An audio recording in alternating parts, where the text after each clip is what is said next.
अजीब बात यह है कि यह नागा साधु जो कुंभ में भाग लेने के लिए लाखों की संख्या में वहां पहुंचते हैं, किसी को यह नहीं पता होता कि वह कहां से आते हैं और मेला खत्म होने के बाद कहां चले जाते हैं। क्या आपने कभी किसी नागा साधु को बस या ट्रेन में सफर करते देखा है? नहीं ना, लेकिन फिर भी वो एक साथ इतनी बड़ी संख्या में वहां कैसे पहुंच जाते हैं, यह अपने आप में एक मैजिकल मिस्ट्री है। कहते हैं कि समुद्र मंथन के वक्त जब देवता और राक्षसों के बीच युद्ध हो रहा था, तब अमृत की 4 बूंदें पृथ्वी पर 4 अलग अलग जगहों पर गिर गई थी। इसी वजह से आज भी इन 4 जगहों पर कुंभ मेले का आयोजन किया जाता है। नमस्कार दोस्तों, कुंभ मेला जो हर देश के अलग अलग हिस्सों में होता है, एक ऐसी परंपरा है जो हमें हजारों सालों से जोड़ती आई है। दुनिया का सबसे बड़ा मेला जहां करोड़ों लोग इकट्ठा होते हैं सिर्फ एक पवित्र स्नान के लिए। पूरी दुनिया से साधु, संत, तपस्वी, तीर्थ यात्री और भक्त इस महाकुंभ में भाग लेते हैं जो लगभग 45 दिन तक चलता है। लेकिन क्या आप जानते हैं कि इस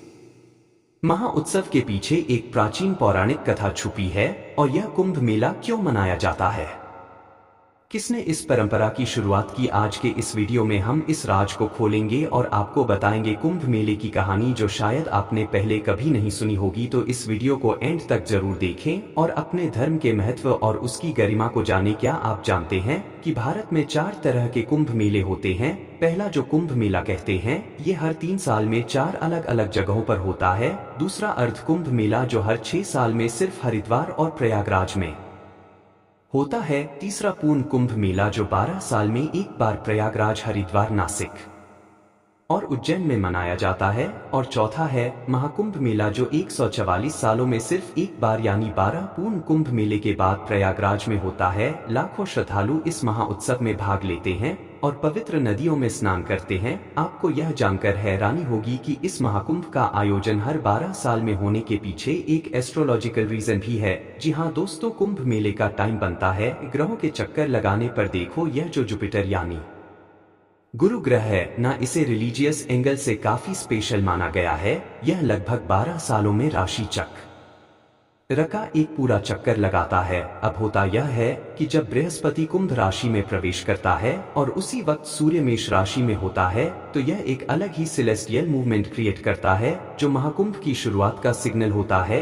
इसी वजह से महाकुंभ हर 12 साल में मनाया जाता है। श्रद्धकों का यह मानना है कि महाकुंभ के दौरान इस पवित्र नदी में स्नान करने से इंसान अपने पुराने पापों का प्रायश्चित कर सकता है। कुंभ का उत्सव तो काफी पुरानी और इंटरेस्टिंग कहानियों से जुड़ा है, लेकिन सबसे पॉपुलर और मानी जाने वाली कहानी है समुद्र मंथन से जुड़ी हुई। इस कहानी के मुताबिक महर्षि दूर्वा जो अपने ने गुस्से को कंट्रोल करना मुश्किल समझते थे, एक बार देवराज इंद्र और बाकी देवताओं को श्राप दे बैठे। अब उस श्राप का असर ऐसा था कि सभी देवता कमजोर पड़ गए और तब दैत्य यानी असुर ने देवताओं पर अटैक करना शुरू कर दिया। इस दैत्य के अत्याचार से परेशान होकर सभी देवता मिलकर भगवान विष्णु के पास गए और उनसे दैत्यों से छुटकारा दिलाने की प्रार्थना करने लगे। देवताओं की मुश्किलें देखते हुए भगवान विष्णु ने उन्हें एक प्लान दिया और कहा कि वह दैत्यों के साथ मिलकर एक काम करें। तो यह जो काम था वह था क्षीर सागर का मंथन करके अमृत निकालने का। भगवान विष्णु के कहने पर सभी देवता दैत्यों के साथ मिलकर इस अमृत को निकालने की कोशिश में लग गए। देवताओं के इशारे पर इंद्र के पुत्र जयंत उस अमृत कलश को लेकर आसमान में उड़ गए, क्योंकि अगर यह कलश दैत्यों के हाथ लग जाता तो वह देवताओं से भी ज्यादा शक्तिशाली हो जाते। लेकिन आसमान में उड़ते जयंत पर दैत्यों की नजर पड़ गई और दैत्य गुरु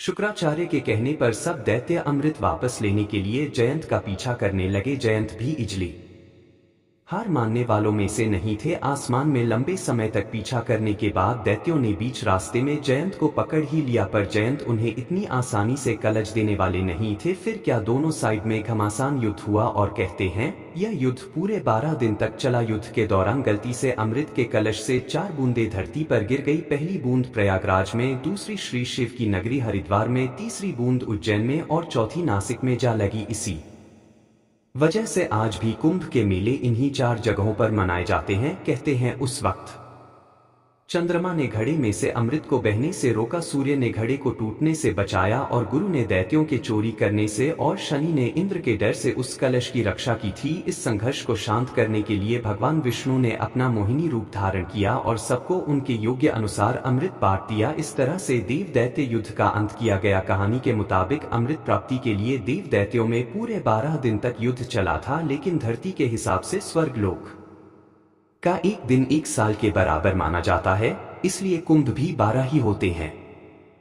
इनमें से 4 कुंभ तो धरती पर होते हैं और बाकी के 8 देवलोक में मनुष्य जाति को उन 8 कुंभ में शामिल होने का अधिकार नहीं है। यह वही मना सकता है जो देवताओं के समान शक्ति और ये प्राप्त करें। इसी वजह से उन बाकी के कुंभ सिर्फ देवलोक में ही मनाए जाते हैं। कुंभ मेले में सूर्य और बृहस्पति का खास योगदान माना जाता है, इसीलिए जब यह दोनों ग्रह एक राशि से दूसरी राशि में प्रवेश करते हैं तब कुंभ का समय निर्धारित किया जाता है। मान्यताओं के अनुसार जब सूर्य मेष राशि में और बृहस्पति कुंभ राशि में होता है तो यह मेला हरित वार में माना जाता है। जब बृहस्पति वृश्चिक राशि में और सूर्य मकर राशि में होते हैं तो कुंभ प्रयाग में होता है, और जब बृहस्पति और सूर्य दोनों ही वृश्चिक राशि में प्रवेश करें तो यह मेला उज्जैन में होता है। लेकिन जब बृहस्पति और सूर्य सिंह राशि में होते हैं तब यह महाकुंभ मेला महाराष्ट्र के नासिक में माना जाता है। यह सिर्फ 4 जगहों पर ही मनाया जाता है और इन स्थलों पर आकर कुछ विशेष काम करने की भी कई मान्यताएं हैं। कहते हैं कुंभ के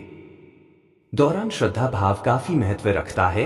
जो जितनी श्रद्धा से यहाँ आता है उसकी उतनी ही मनोकामनाएं पूरी होती हैं। तो दोस्तों, आप समझ रहे हैं कि यह सिर्फ एक उत्सव नहीं बल्कि एक ऐसी परंपरा है जो हमें अमृत और अस्तित्व के साथ जोड़ती है। अब 12 सालों के बाद 2025 में कुंभ मेला होने वाला है। क्या आप इस उत्सव में शामिल होंगे? क्या आपको लगता है कुंभ मेले में स्नान करने से आपके भी सभी पाप धुल सकते हैं? अपना जवाब नीचे कमेंट में जरूर दें, और अगर आपको यह वीडियो पसंद आया हो तो जरूर लाइक करें और नोटिफिकेशन बेल आइकन को दबाना ना भूलें। हम मिलते हैं आपको अगले वीडियो में एक और रोचक कहानी के साथ। तब तक के लिए हर हर महादेव।